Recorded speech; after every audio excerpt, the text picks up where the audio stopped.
Hello, everyone, and welcome back. We are going to dive into another episode here, and today I'm going to talk about karma. I'm pretty sure I've talked about it before, but I believe it's a conversation that deserves a little more time or a repeat or whatever. And let's face it, some of you might not go back and listen to all the old episodes. So I want to talk to you about what karma is, how it works, karma and divorce, that kind of stuff. So let's do this. Hello, and welcome back to another episode of A Blessing in Divorce. I am so grateful to be allowed into your headset and day today. My name is Elizabeth, and I'm the host of this podcast and the owner and founder of The Separation Club, which is the club you never wanted to be part of, but the best club to be in if you're going through separation and divorce. Here we talk about how to heal, move forward, and find love if you're so inclined. Also, motherhood through divorce, finding yourself, and creating the life you deserve. Our tools are community, sisterhood, honesty, vulnerability, spirituality, and coaching. And that's when we aren't talking to our experts. I'm also a divorced mother of 4 adult sons, remarried, and a stepmom to 3. So we will be talking about everything that goes with all of that here. If you are recently separated, thinking of separating, divorcing, or even beyond your divorce, but still feeling it, then this is the podcast for you. So, karma. It's one of those things you hear a lot about in the divorce space and probably in other spaces as well, but I think there are a few circumstances in life where karma is used more, or where the desire for someone else to suffer than like heartbreak or a breakup or divorce or whatever it may be. And it brings out the worst in a lot of people, I can tell you that. So let's talk a little bit about karma. What is karma, for example? Well, the dictionary defines, and you know me, I like dictionaries, okay? We like the definitions. So the dictionary definition of karma, and this is from Hinduism and Buddhism, the sum of a person's actions in this and previous states of existence viewed as deciding their fate in future existences. So it's basically the relationship between a person's mental or physical actions and the things that they do and say, and the consequences of that action or those things that they said or did. So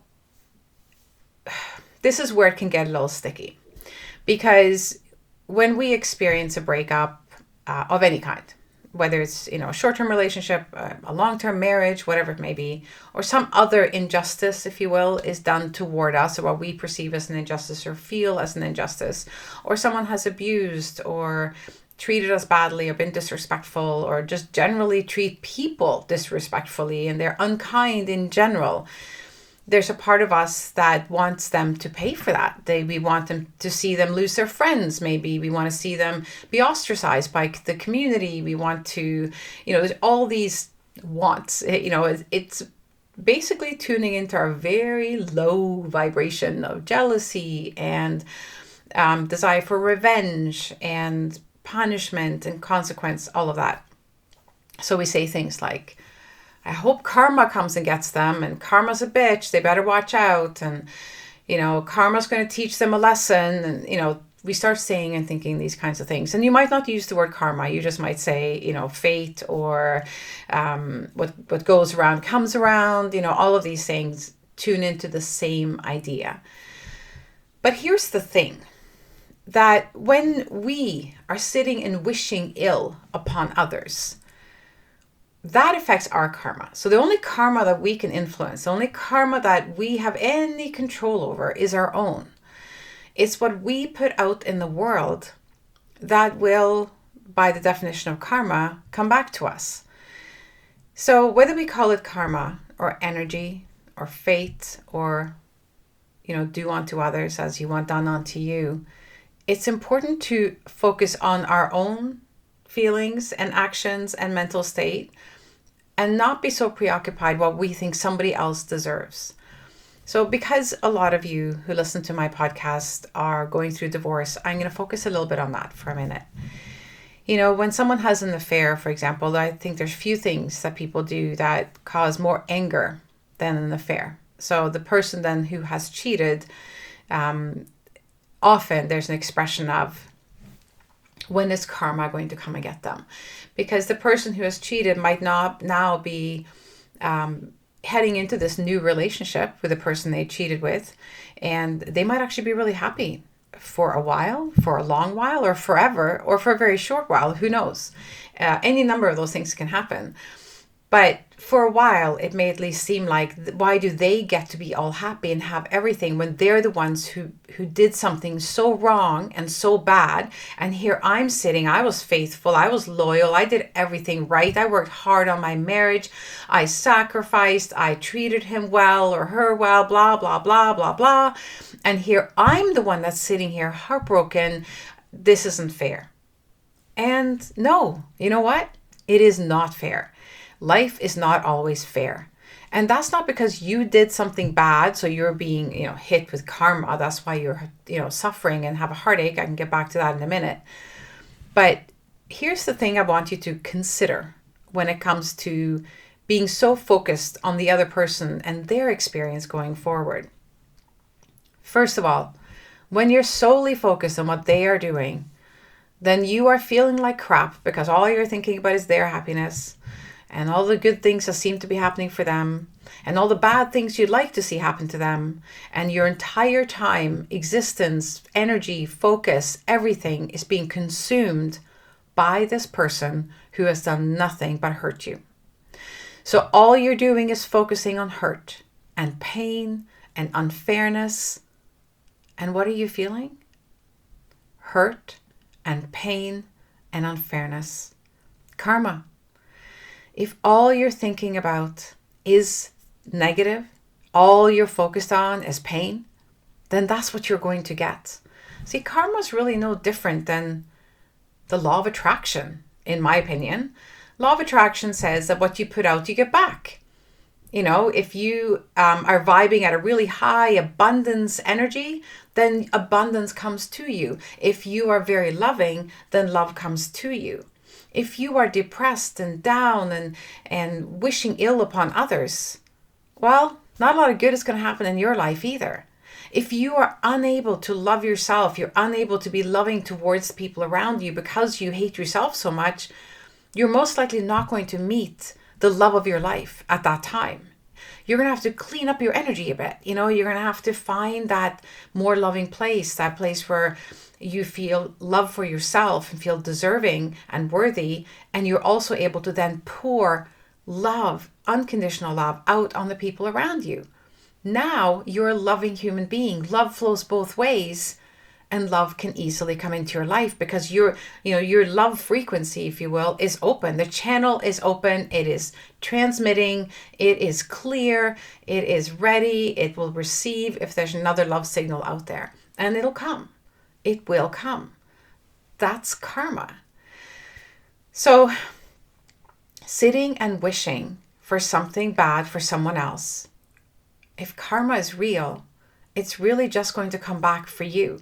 In other words, you're going to continue to live in this low vibing, low sort of self-worth. I'm unlovable. Nothing good ever happens to me. Why is this happening to me? Why does no one care? Does everybody else get to be happy and I don't? Everything's so unfair. That's where you're living. So that's what you're getting.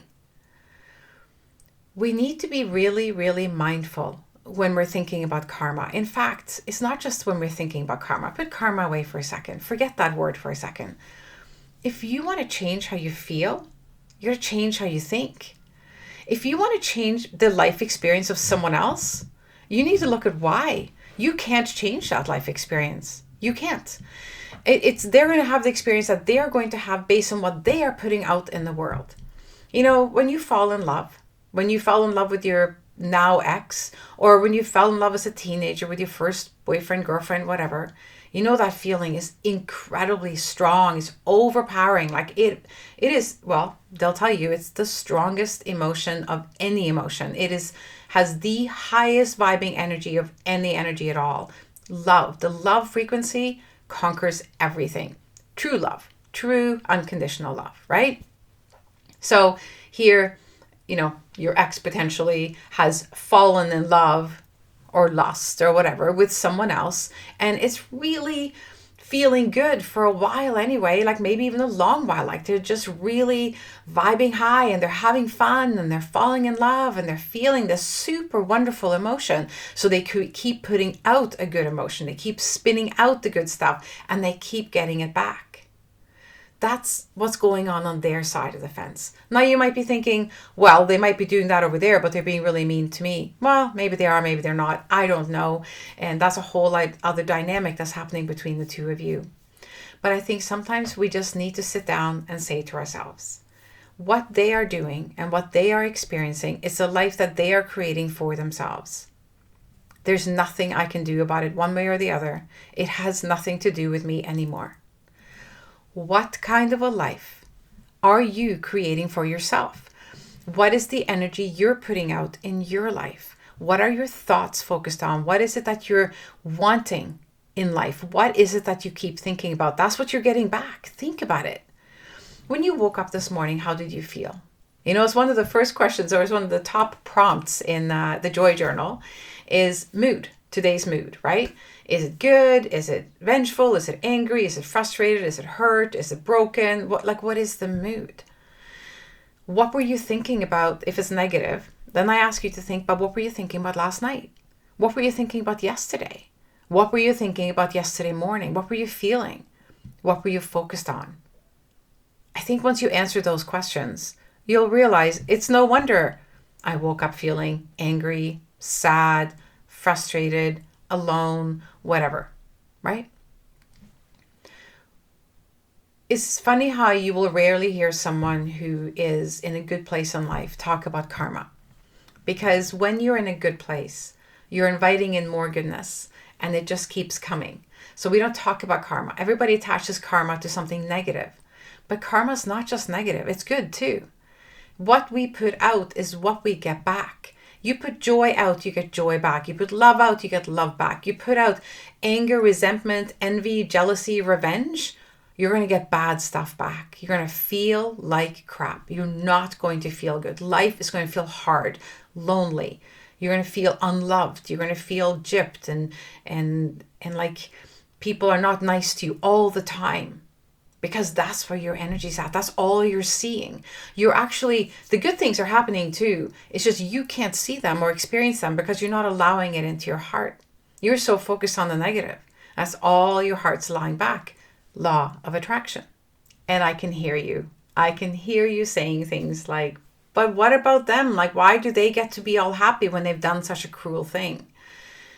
Now, I don't know anything about your personal journey. You, the person who's listening to this, who's listening and thinking, that doesn't seem fair, Elizabeth. It doesn't seem right.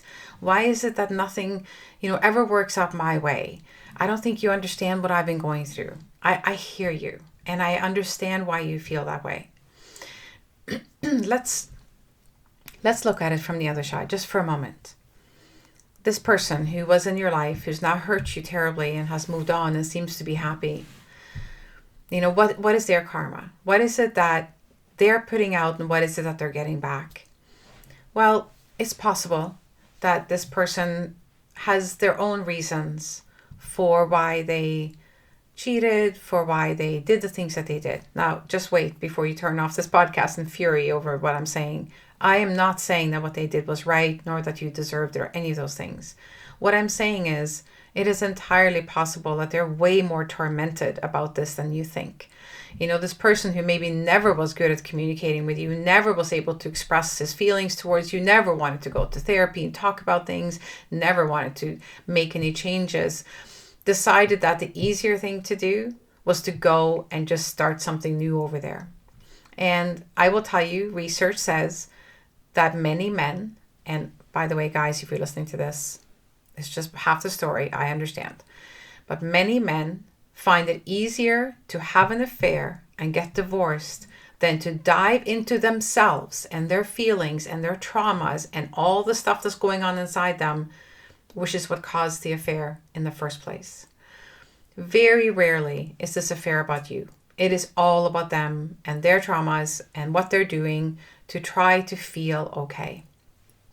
So what are they giving up? What's their karma? What's their consequence or punishment for doing something so awful to you, to the family, to the kids.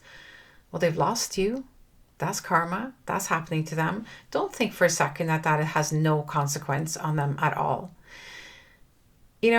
We think that they just wander off and they're just happy and everything's okay. But you're not living with them. You don't know what's going on in their house. You don't know about their conversations. You don't know if they're fulfilling each other's needs. You don't know anything about them. I can tell you from a client of mine, her story, and I won't mention her name, but her longer marriage was a long marriage, 15, 18 years, something like that. I can't remember. They divorced because of an affair. And it wasn't the first affair. She had already forgiven a couple of them. And then this one, it just wasn't possible anymore. So the marriage ended. And for a long time, she would say to me all the things that you're thinking, why does he get to go off and be happy and all in love, and they get to have all this time alone without the kids and just be a young couple in love and all that. Well, I always said the same thing to her. You have no idea what's going on with them. You have no idea if they're happy. Maybe they are, maybe they're not. There's no question that he gave up a lot to be with her. And that's not usually because they're so madly in love. It's just because that's the process. I said, you don't know anything about how he's feeling. He didn't tell you before when he was married to you. He's certainly not going to tell you now. In addition to that, he was someone he was actually quite decent to her through the divorce. Like, he was fair. He came and helped out when she needed things fixed or done around the house. He was good with the kids for a really long time until he wasn't. And, then suddenly the stress started to show. Him and his now new girlfriend, the same person, they went and bought a house together. She's got kids, he's got kids, they got parenting schedules, ex-husbands, wives, all of those things. And the stress is starting to show and the cracks are starting to show. And not that you would wish for that to happen to them, but what I'm saying is, if we don't take care of our own energy and our own karma, if you will, if we don't clean up our own space and keep things at a level where we want to live, it is going to come back and bite you, just like it is for him now. He is clearly under a tremendous amount of stress. It is affecting his co-parenting relationship hugely. It is affecting his relationship with his children. And I'd be willing to put a lot of money on that it is also affecting his relationship at home with his girlfriend. In fact, that might have been where it started. Having an affair is very sort of passionate and exciting. But now suddenly basically trading out your wife and kids for someone else's now ex-wife and her kids, that's not just like a romantic honeymoon story anymore. You just walked out of one stressful situation into another stressful situation. Plus you have the previous stressful situation. So, ladies, don't assume that everything is so rosy over there. It shouldn't matter, first of all. But stop assuming that you know what's going on over there and start letting go of whatever's going on over there. Who cares? They're happy, they're not happy. Regardless of how they're feeling, it doesn't change how you feel. If they are miserable, and if you knew that they were miserable, would you feel happy? I'd like to think not. You might have a moment of it, like we've all had those moments where we kind of go, ooh, that was a little bit well-deserved, or that was a sweet taste of karma right there. So we have that moment, but it doesn't feel good any longer than that. And the thing is, as soon as you feel that, you also feel a little bit of guilt for feeling that way, right? So let's just stop wasting precious energy, time, healing time, time when you could be growing and becoming the woman that you want to be, the woman who's happy and joyful and has her own relationship. Stop wasting time on theirs. Start focusing on you so that you can start calling in all the things that you deserve into your life. Create an environment around you, an energy around you where the karma is so glowingly beautiful that everything you're putting out is from a place of love and kindness and compassion and patience. And guess what you'll get back? Love, kindness, compassion, and patience. What would you rather have? Would you rather be so focused on their demise that you don't have anything? Or would you rather just forget them Let them do whatever they're going to do. Let them destroy each other or love each other. Whatever they're going to do, you can't change it. Let them do that while you are busy creating your own joyful existence, your own dream life, while you are creating thoughts and your feelings to have the very things that you deserve. All right. Lecture portion of this podcast episode is over. Let's clean up our karma a little bit, shall we? So if you are driving, then pause the podcast here maybe and listen to this at home. If you're walking, you could continue, or you could listen to it and then listen to it again at home, because I am going to invite you to close your eyes. So if you're at home and you have this available to you, I invite you to become really comfortable in your chair or your couch or wherever you're sitting, or if you're in bed, whatever, just get really cozy and close down your eyes for a minute and just, tune into your breath and tune into where you are. Notice the support of whatever it is that you're sitting on. So whether it is the couch or your bed or a chair, just become aware of the support underneath you and how it's holding you and keeping you safe and keeping you where you are right now. So you don't have to worry about any of those things. You are completely safe and you are comfortable and you are ready to clear out some karma stuff. Okay, we're going to cleanse. We're going to let go of worrying about others and other things, and we're going to cleanse our own space so we can fill up our aura, our space, our energy with the things that we want. So as you're just breathing and listening to my voice, let some words float in. Like, how do you want to feel? You want to feel at peace. You want to feel loved and loving. Maybe you want some happiness and joy, maybe fun, adventure. Just let those words float around, whichever ones resonate with you. Like, actually see the words and then kind of observe as those words just kind of drift down from floating around you, in front of you, in front of your eyes. And as they kind of just, the relevant words for you, just settle down in your hands, in your lap. Okay? So even if you don't have your hands in your lap, just visualize that these words are now resting in your hands, in your lap. So let's say the word love is there. We all want to feel and experience love in our life, and we want to be loving. I know all of us want to be a loving human being who shares love and shows love to the people that we love in this world. We also want to feel loved. So cradle this word. It could be a different word for you, but cradle this word in your hand. And just look at it. Trace it with your eyes. And as you're doing that, notice that this glow starts to come around the letters as you trace it. This glow is like you are bringing this glowing energy to the letter, each letter of this word, as you are, tracing it with your eyes. Whether it's love or compassion or peace, friendship, whatever. So now your word is literally glowing. Now that color might be different for each of you, and that's okay. But notice the color. Just notice the color. All right, so now you have a glowing word with a glow of a color. And as you start continuing with your breathing and start becoming aware of your breath again, with every inhale, I want you to imagine your heart center.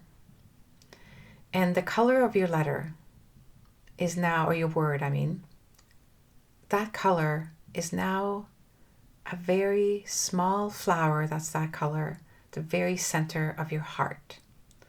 Right in the center of your chest, there's this itty bitty flower, and it holds the color of your word. Every time you breathe in, it opens a little bit more. And as you breathe out, the color is almost like this dust that just puffs out from the flower. It's like if you were blowing on cinnamon and this or flour, and this cloud, poof, the color of it all around. That color, every time you exhale, is just exuding from the center of this flower. With every inhale, the flower gets bigger. And with every exhale, more color, more of this iridescent, glowing, beautiful color comes out of the flower. And with a few more breaths, breathing in, making the flower bigger, and breathing out, sharing this energy of this word with our exhale coming out of us, we soon find ourselves completely surrounded with this glow of this color. You are surrounded by the energy of your word. You might be surrounded by love, or compassion, or friendship, or peace, or joy, or happiness. It's all around you. Like it is, everything you can see is through this cloud of this color. So everything you see is with compassion, or with love, or with joy. It suddenly makes the world look really, really different.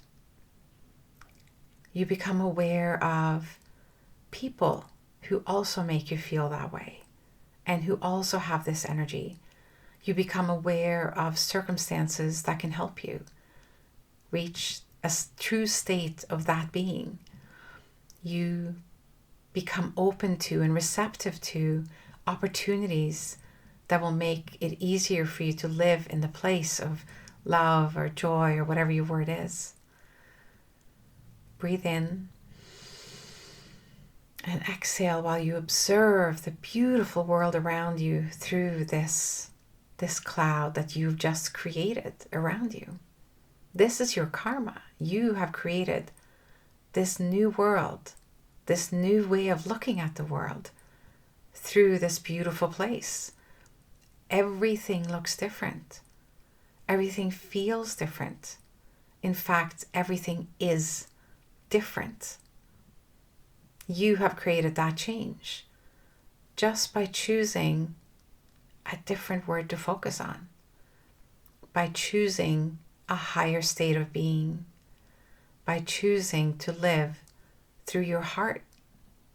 When we do that, we connect directly to our highest self, to our true inner being, which is always good and well-meaning. And suddenly everything else just falls away because everything else is outside of your cloud. It's so far away, it's not important anymore. You can't see it.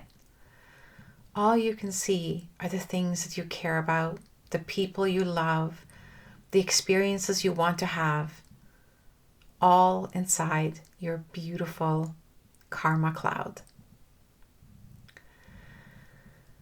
If you're not already smiling, because I know I am, then smile. Just right now, just take in this beautiful feeling that you've created in yourself and smile.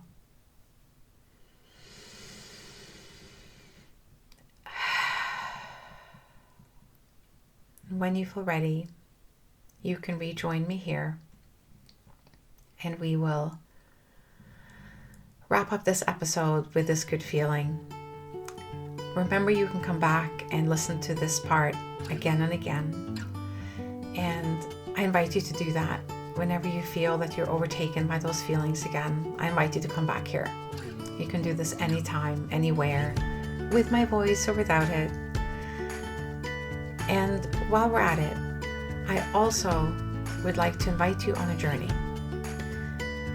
A 28-day journey that we're going to go on together. A journey of meditation, mindfulness, journaling, morning practices, morning wake-ups, little words of wisdom. Let me know if that's something that's of interest to you. I'm going to be sharing a beautiful journey with you. It'll be in the show notes below, and I'll be talking more about it in upcoming episodes. But as I'm preparing to leave for a very special place, as you probably know, I'm going to Costa Rica, where I'm hosting a retreat, which of course you're also welcome to join me at. But for those of you who can't come to that, there's an opportunity to spend the morning with me in this very special journey that I'm creating for you. So stay tuned for that.